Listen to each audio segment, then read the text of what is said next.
అట్లా ఇల్లు కోల్పోయి నిరాశ్రయులైన వాళ్ళని కూడా లిస్ట్ అవుట్ చేయండి. వాళ్ళకు కూడా మనం కొంతమేరకు ఇల్లు ఇవ్వగలిగితే ఇవ్వచ్చు. అదేవిధంగా ఇంతకుముందు వెళ్ళిన కాలనీలలో వాళ్ళు ఇళ్ల పట్టాలు, ఇళ్లకు సంబంధించిన అంశాలు కూడా చెప్పించారు. కలెక్టర్ గారు, లోకల్ మున్సిపల్ కమిషనర్ గారు ఫీల్డ్ విజిట్ చేసి ప్రభుత్వ భూమిలో ఆల్రెడీ పట్టాలు ఇచ్చుంటే వాళ్ళకి ఇల్లు ఎట్లు ఇవ్వాలి, పట్టాలు ఇవ్వకుండా ప్రభుత్వ భూమిలో వాళ్ళు ఇల్లు కట్టుకుంటే వాళ్ళకి పట్టాలు ఎట్లు ఇవ్వాలి. కొన్ని దగ్గర సికమ్ ల్యాండ్లలో ఎంప్రూవ్ చేయని చెరువులలో సికమ్ ల్యాండ్లలో మనము పట్టాలు ఇవ్వడానికి కుదరదు. కాబట్టి ప్రత్యామ్నాయం ఏం చేయాలనో కూడా మీరు దాన్ని దృష్టిలో పెట్టుకొని చేసుకోవాలి. పర్టికులర్గా వరంగల్లో municipal and irrigation department coordination missing.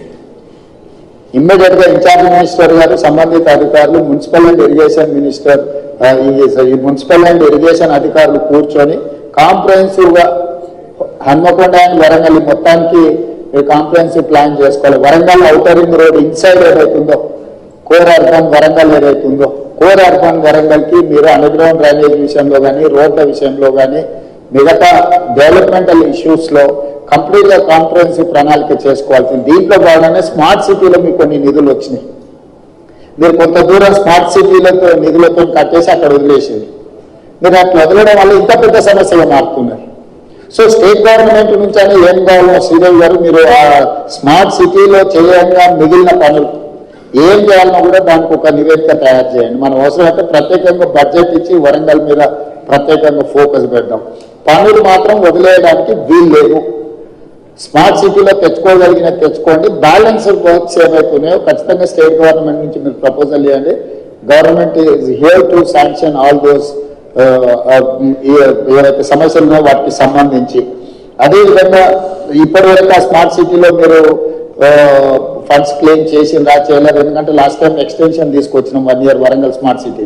ఇప్పుడు దానికి సంబంధించి కూడా మీరు ఏమేమి చేయాలనుకుంటున్నారో వాటన్నిటిని కూడా మీరు ఖచ్చితంగా ఎంబడే టేకప్ చేయాలి.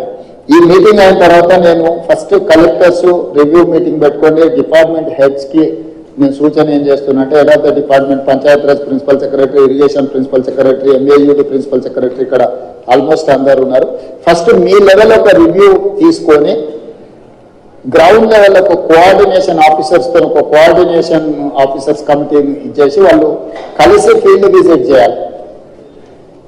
కలెక్టర్లను కూడా అందులో భాగం చేసి కలెక్టర్ల ద్వారా నివేదికలు తయారు చేస్తే మనం ఏం ఫండ్స్ ఇవ్వడానికి ఉంటుందో మనకు స్పష్టత వస్తుంది. మీరు ఒక నివేదిక తయారు చేసుకున్నాక ఏ జిల్లాకు ఆ జిల్లా, ఫర్ ఎగ్జాంపుల్ వరంగల్ జిల్లా, ఉమ్మడి వరంగల్ జిల్లా ఇన్ఛార్జ్ మంత్రిగా ప్రజాప్రతినిధుల అధికారులతో ఇమ్మీడియట్ గా రివ్యూ తీసుకొని ఆ నివేదికలు తయారు చేస్తే గవర్నమెంట్ ఆఫ్ ఇండియా నుంచి ఫండ్స్ ఎట్లా తెచ్చుకోవాలా, స్టేట్ గవర్నమెంట్ నుంచి ఏం ఫండ్స్ ఇవ్వాలనేది రెండింటి మీద కూడా నేను క్లారిటీ ఇచ్చి దానికి కావాల్సిన నిధులు మంజూరు చేసే కార్యక్రమం తీసుకుంటాం.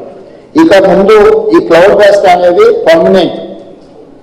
మీరు ఏదో ఒక్కసారి వచ్చింది దీన్ని టెంపరీగా మీరు అడ్రస్ చేద్దాము అని అనుకుంటే మీ తప్పు. పోయిన సంవత్సరం వచ్చింది, ఈ సంవత్సరం వచ్చింది.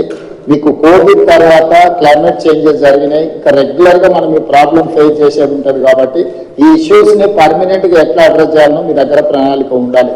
అంటే రిసోర్సెస్ అంటే ఫండ్స్ రిసోర్సెస్ ఎట్లా మనం చేసుకోవాలి, యాక్షన్ ప్లాన్ ఎట్లా చేసుకోవాలి, మీ దగ్గర అందరి దగ్గర కూడా నివేదికలు పెట్టుకొని చేసుకోవాల్సిన అవసరం ఉంది. దీని మీద ప్రత్యేకంగా దృష్టి పెట్టండి. ఎవరైనా అధికారులు ఉన్న నెక్స్ట్ 10-15 days అన్ని సెలవులు రద్దు చేయండి. క్షేత్రస్థాయిలో నివేదికలు తయారు చేయండి. ప్రభుత్వం వైపు నుంచి పూర్తిగా సహకారం ఉంటుంది. ప్రజాప్రతినిధులు ఇచ్చే నివేదికలను కూడా పరిగణలోకి తీసుకోండి. ఫీల్డ్లో మీరు క్షేత్రస్థాయి నివేదికలు దక్కించుకొని తక్షణం దీని మీద చర్యలు తీసుకోవడానికి అవసరమైన ప్రణాళికలు చేస్తే నేను మళ్ళీ అన్ని జిల్లా కలెక్టర్లతో హైదరాబాద్ స్థాయిలో నేను మళ్ళీ రివ్యూ తీసుకుంటాను. అది next 1 week, after 1 week ask them to come with reports. టోటల్గా ఆయా జిల్లా నివేదికలు మీరు తెప్పించుకొని మీరు అంతా చేసిన తర్వాత నాకు ఒక రిపోర్ట్ పెట్టి దాని మీద గవర్నమెంట్ ఆఫ్ ఇండియా నుంచి ఒకవేళ ఏమన్నా వాళ్ళ కమిటీని ఎవరినైనా ఇన్వైట్ చేయాలన్నా లేకపోతే మనమే వెళ్ళి నివేదిక చేయాలన్నా ఏం చేయాలనే దాని చేత రెవెన్యూ మంత్రి గారు మీరు పర్సనల్గా దీన్ని దృష్టిలో పెట్టుకొని చేయాల్సిందిగా కోరుకుంటున్నాను.